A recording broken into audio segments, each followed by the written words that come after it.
Muito bem, de volta. Nesta parte, na entrevista do dia, eu converso sobre um assunto muito importante. Um assunto que nós podemos levar para o lado da psicologia, vamos entrar pelo lado do estudo da mente humana, não sei se é bem esse o caso. Bom, mas quem vai nos explicar é a psicóloga e psicanalista Cássia Rodrigues. Nós vamos falar sobre um assunto, mas tão importante hoje em dia, que as pessoas não estão querendo nem casar mais.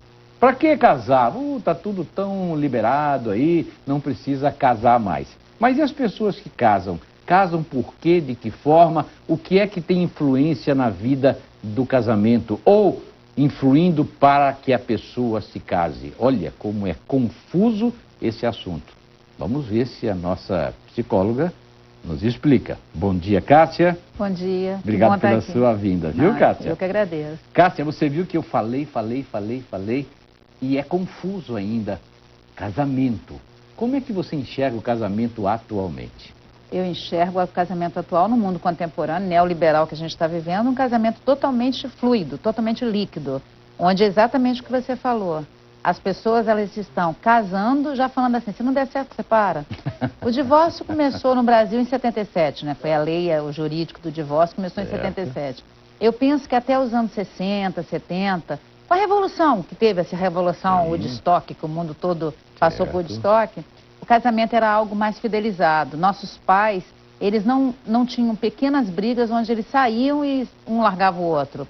Nós, a geração de 60, de 50, de 70, a gente tem esse conceito de família, a gente tem um conceito que casamento é para viver dificuldades e superar. Mas hoje o jovem de 2012, o jovem desse mundo neoliberal que quebra a barreira, eu clico aqui, estou nos Estados Unidos, no Japão, na Austrália, na China. Né? Isso é melhor ou é pior para a vida do ser humano esse clique instantâneo, Cássia? Para a modernidade, eu acho excelente. Para as questões emocionais é um perigo. Porque o ser humano tem muito pouco tempo que a gente está lidando com isso, né? Antes demorava 50 anos para criar algo. Hoje, em 5 anos, cria vários. Nós estamos lançando o iPhone 5, que a tela é diferente. Então, todo mundo já quer comprar. Isso é maravilhoso para a tecnologia. Eu vejo bendita tecnologia, bendita internet. Mas é um perigo para as relações emocionais, porque nós precisamos de anos para construir laços e não assim destruir os laços. O ser humano que nasce hoje, onde o papai já largou a mamãe ou a mamãe já largou o papai, ele vai entender emocionalmente que ele pode também namorar, ficar junto, casar, e se não der certo, separa. Porque comportamento é aprendido dentro de casa. A primeira unidade terapêutica é a família. A primeira unidade onde são passados os valores. Os pais devem ter influência no casamento dos filhos ou não? É complexo, né? Mas eu sempre penso que não proibindo, sabe, Leite? Não falando, fulano, não... mas conversando, primeiro construindo essa relação de diálogo. Primeiro construindo dentro de casa um café todos os dias, um almoço todos os dias, onde vai construir esse laço. Você está dizendo é o bate-papo familiar. Exatamente. Muito não bem. Quando alguém vai... Se o menino namora aquela menina que é mais contestadora do bairro, do clube ou da igreja, é porque alguma coisa ele tem que falar. Falar entre aspas. Sim. Então o pai e a mãe não adianta chegar e bater de frente, expulsar, falar que não aceita. Tem que dar uns toques assim? Tem que conversar. Falar nas entrelinhas, dar um toque nele. Talvez até claro, mas não proibindo. Você sabe que quando está apaixonado... Se proibir, piora.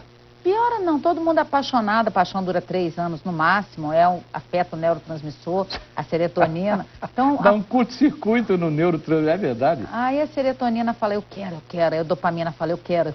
Eu entendi. Então nunca falar não. Ensinar. Eu acho que a família está deixando muito para a escola a sua função de ensinar. Isso não é bom. Mais ou menos, tudo depende, né? O terapeuta adora a palavra depende. Mas tudo depende mesmo, não é? Então, eu penso que a família educa e ensina, a escola só ensina. Mas a família está se eximindo do ensinar. Então as escolas estão tendo que se aperfeiçoar? As escolas acabam fazendo uma função que não é só delas. Sabe, quem educa filho, quem ensina filho, em priori, é a casa, não é a escola, não é o professor que vai passar valores. Mas eu chego no seu consultório e digo assim, doutora, meu pai estragou, ou minha mãe estragou o meu casamento. O que é que você faz? Sai chorando ou vai dizer que não? Calma, Leite. Não, todo estragou porque você deixou. Ah, é Nós assim? não somos vítimas Sério? passivas. Mesmo? Você falaria isso? Ninguém faz nada obrigado. Certo. Nós não somos vítimas passivas amarradas e falando, tá. Nós todo o tempo a gente tem o direito de Se a falar. mãe estragou, por que eu permiti? É uma retroalimentação, né? E você fala isso?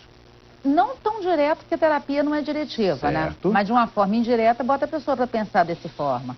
Porque a psicologia é diretiva, mas Muito a bom. psicanálise é indireta. Certo. Então tem que construir na pessoa que ela pense o que ela fez com a vida dela. Tá certo. Até o viciado vai para as drogas porque de alguma forma ele tem uma parcela de responsabilidade. Então espera aí, você diz para o viciado que ele também é culpado? Culpado não, responsável. Ah, responsável. E o pai e a mãe são responsáveis? Também. Porque numa família, um sintoma, Sim. toda a família é doente. Um sintoma, uma drogadição. Certo. Toda a família está drogadição também. Sim. Então, se a família está drogadiça, vai surgir um cara que é um paciente sintomático. Perfeito. Então, é uma retroalimentação. Você falou em responsabilidade e culpa. Culpa é muito para vitimização, né, Leite? Certo. Eu penso que culpa vitimiza e não gera nada. Não leva a nada. Não leva a nada. Então é responsabilidade. A palavra é responsabilidade. Eu sou responsável pelos meus atos. Pais, ele próprio, a sociedade e o poder público. Todo mundo Todo é responsável, todo mundo é.